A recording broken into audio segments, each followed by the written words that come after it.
What if you could make more money and multiply your impact with books without selling thousands of copies? Wouldn't you want to find out just how to do that? Well, that's what this show is all about. Hi, I'm Henika Watkis, Porter speaker, coach, author of Podcast Power, and the host of the Entrepreneurial You podcast, inviting you to listen to the Entrepreneur Secrets podcast, brought to you by Ruth Taylor, best-selling indie author and the Caribbean's most trusted voice on entrepreneurship. Get ready to dominate entrepreneurship. Greetings, entrepreneurs. It's episode 187 of the Entrepreneur Secrets podcast. And in today's show, I am going to be talking about how stories can help with resilience and recovery after a disaster. I'll also be sharing updates in terms of the latest in my entrepreneurship ventures. So stay tuned.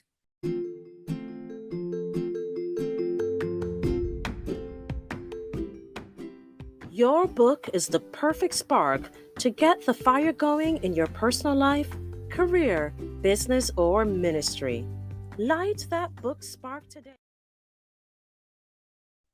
It's November 2, 2025, as I'm recording this episode, and it's 5 days after Hurricane Melissa wreaked havoc, particularly in Jamaica, Haiti, and Cuba. Fortunately for Cuba, there have been no reported loss of lives, but in Haiti and Jamaica, there have been loss of lives. At least 19 confirmed dead in Jamaica and about 30 confirmed dead in Haiti, as far as I am aware. I live in Jamaica. And thankfully, where I reside in the nation's capital in Kingston, we did not suffer much damage. I got back electricity on the same evening of the hurricane, about 10 p.m. that night. But Hurricane Melissa left much of the island in darkness, and the western parishes especially were particularly hit hard. Westmoreland, St. Elizabeth, particularly Black River, which is a very historic town in Jamaica, one of the first to get electricity in the Western Hemisphere, long before New York, Trelawney, Hanover, parts of Montego Bay, St. James, even as far as Clarendon and parts of Manchester in particular were affected. The flooding really caused much of the havoc. As much as the wind was there, you have communities that have been completely flattened. Even houses built of concrete, the flooding really damaged those homes. You even have homes that were washed away. We're talking about concrete and steel homes. Communities where 98% perhaps of the people have lost their homes. Others where they've lost roofs, churches destroyed, businesses destroyed, and yes, lives lost. And because of the terrain of our island and the impact of a Category 5 hurricane, the strongest to ever hit the island, not many buildings can survive a Category 5 hurricane. We still have many buildings left standing, but in those particular areas where there was a direct hit with the eye or where the hurricane landed, it was devastating. And so people are without electricity, without homes, and it is still raining in some parts of these areas. And because of the damaged roads, people were marooned. And so it has been difficult to get aid to them. But thankfully, help is on the way. The international community has responded well. We've gotten assistance from the US, The diaspora community has been chipping in and have organized various forms of relief, because in a disaster, you have three phases, right? You have the relief, the recovery, the reconstruction. And so right now, the focus is on relief, getting people hygienic products, food, water, tarpaulin, and I am impressed with our government's efforts, the level of communication, organization, and I really pray for the strength of those who are leading the charge. Four hospitals were destroyed during this hurricane. It's going to be a long road to recovery, and everybody's trying to do their part. I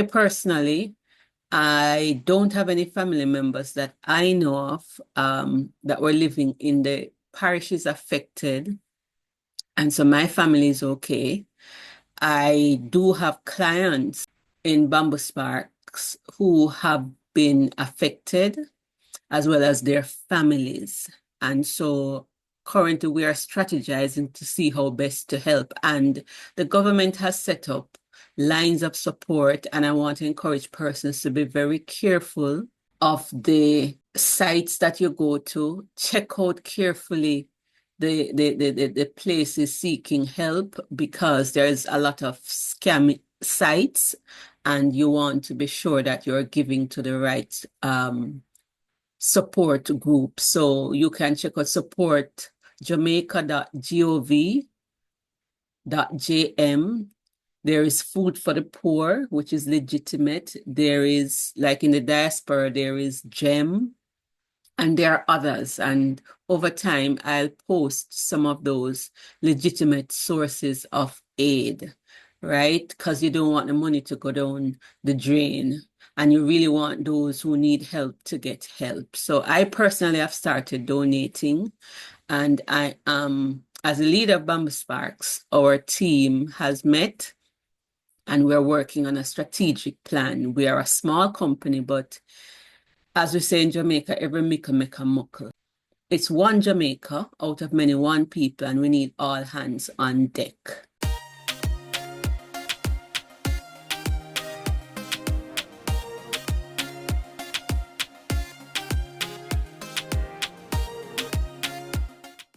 So again, it's not the entire Jamaica that has been devastated.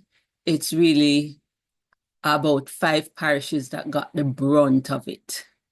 And so we do need prayers, we do need help. There's going to be a lot of psycho-social help needed, physical help.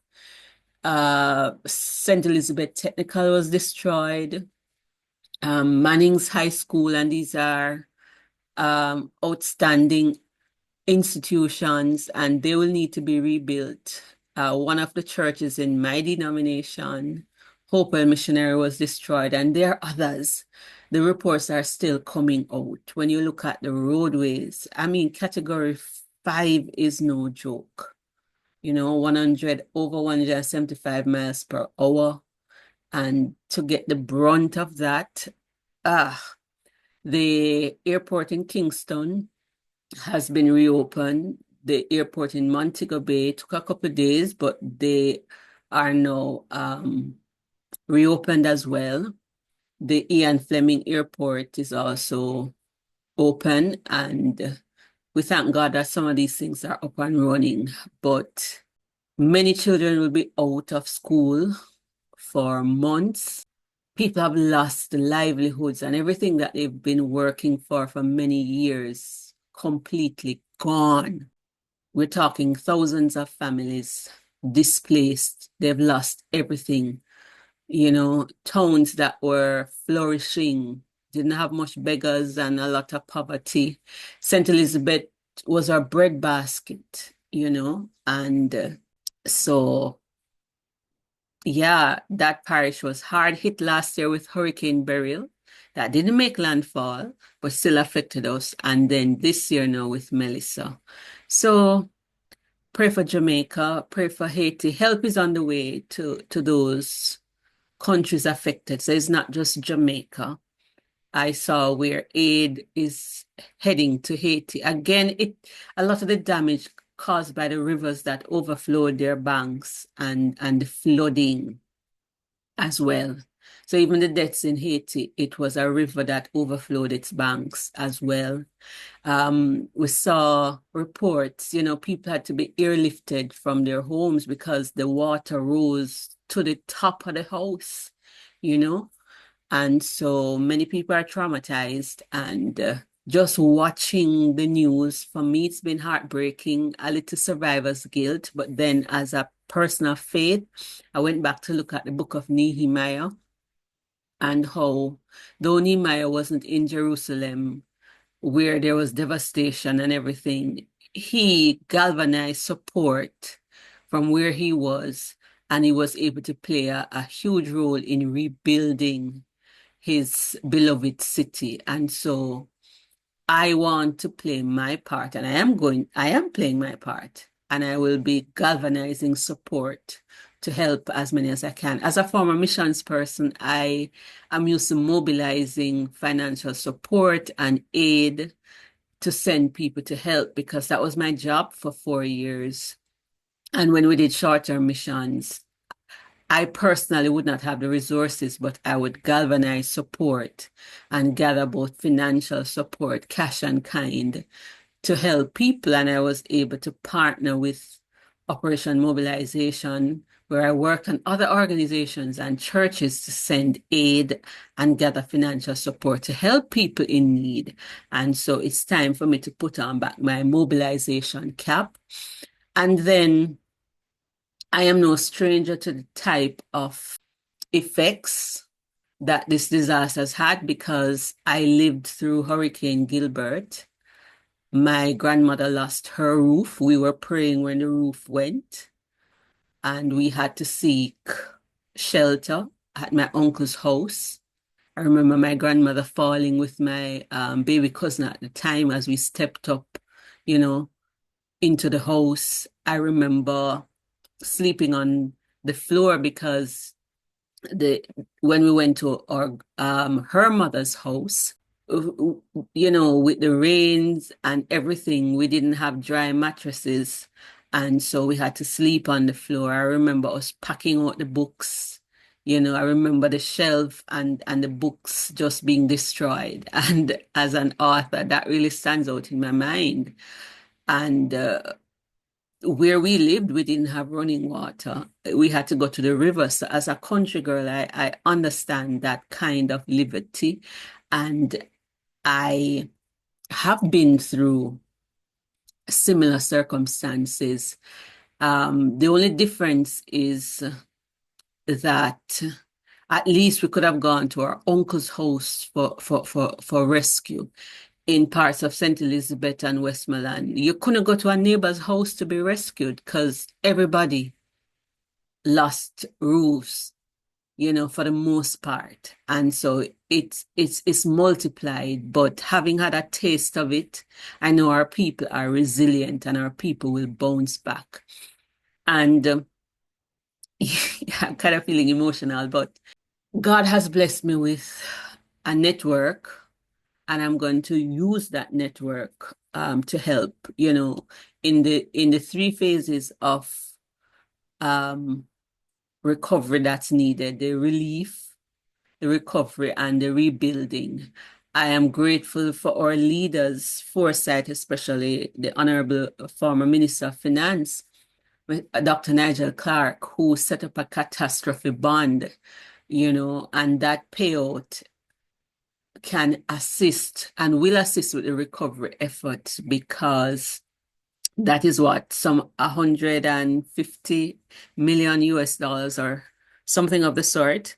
And it's the first of its kind. With that foresight, we don't only have to depend on support from abroad. We have done something to help ourselves. And that's the thing. Sometimes when you watch international news, and particularly how they portray countries like the Caribbean, Latin America, and Africa, it's almost as if we're completely helpless and everybody has to just come in and assist us. Yes, we need assistance, but we have a government and we have disaster preparedness mechanism and systems in place to help ourselves. And we do need external help, but we are not a people who are helpless. Most of us in Jamaica don't live in shacks. We don't live in trees. And I say that because I remember even getting that question some time ago when I was in Germany from, I think it may have been some American or somebody who asked me that question. We're often portrayed in a negative light. And this is one of the reasons why I want to encourage us to write and tell our stories, because even in today's day and time, the portrayal of our people, Black people, is often still negative. We're all underdeveloped and that kind of thing. Jamaica has always been a leader in various areas, whether it's science, sports. Like I said, Black River had electricity before New York. And we know the history of the Caribbean and with colonization and how the wealth of Europe and other areas was built on the backs of people in the Caribbean and other nations, that were colonized. And so we've had to start from scratch many times and not have the help that we really need. So those are facts of history. And so it's important for us to tell our stories. And I made a post this week that we need to share stories of resilience.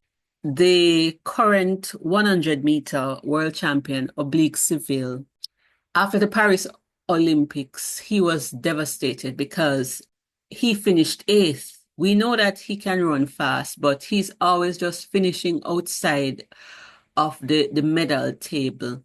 And he has suffered injuries and other things. And people were like, it's a mental issue. He cannot perform at the highest level. And here's a young man trying his best, and season after season, he's not maximizing his potential. He's not reaping the rewards. And he wanted to give up.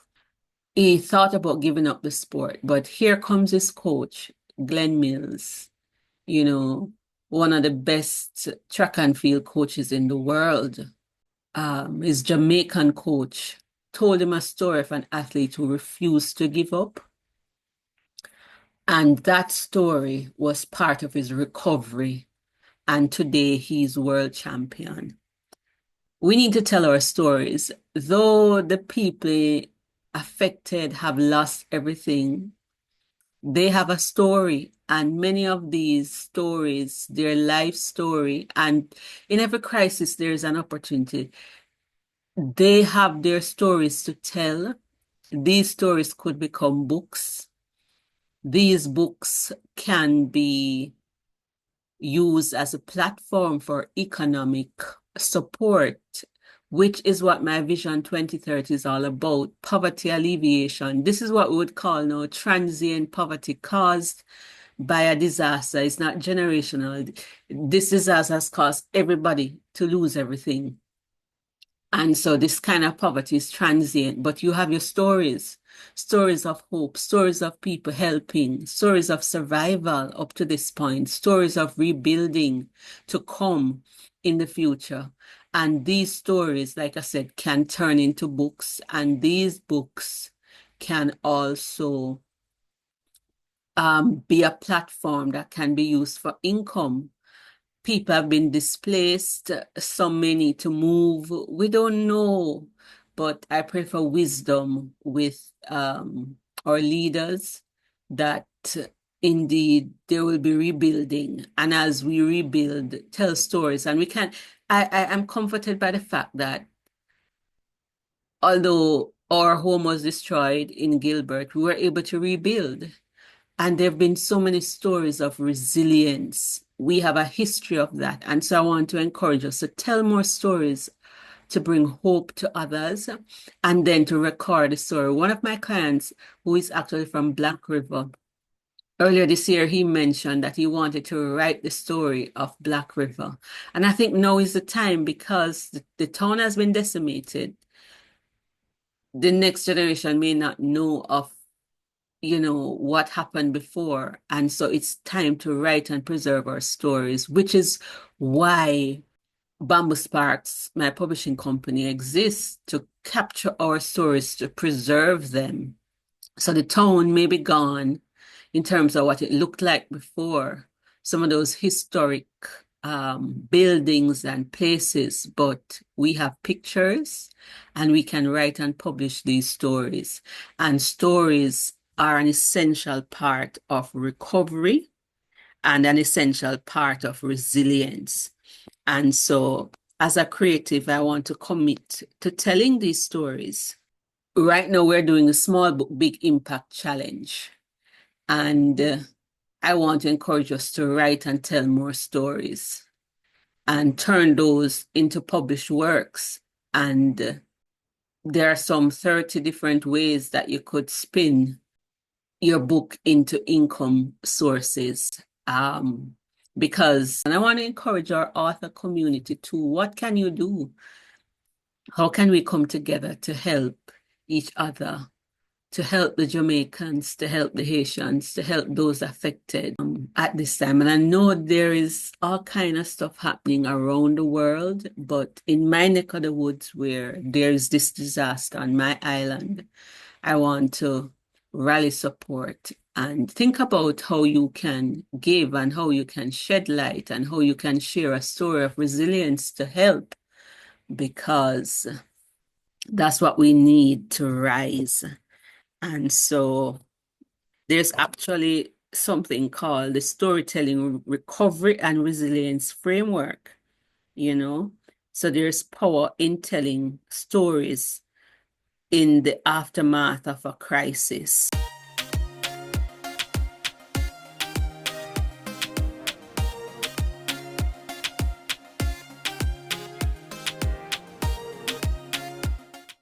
It was one of the latest entrepreneurship ventures because my mind is so much on the hurricane and the impact is kind of challenging. But the Small Big Impact Challenge started on November 1 with a writing sprint. I was able to write a little over 1,100 words.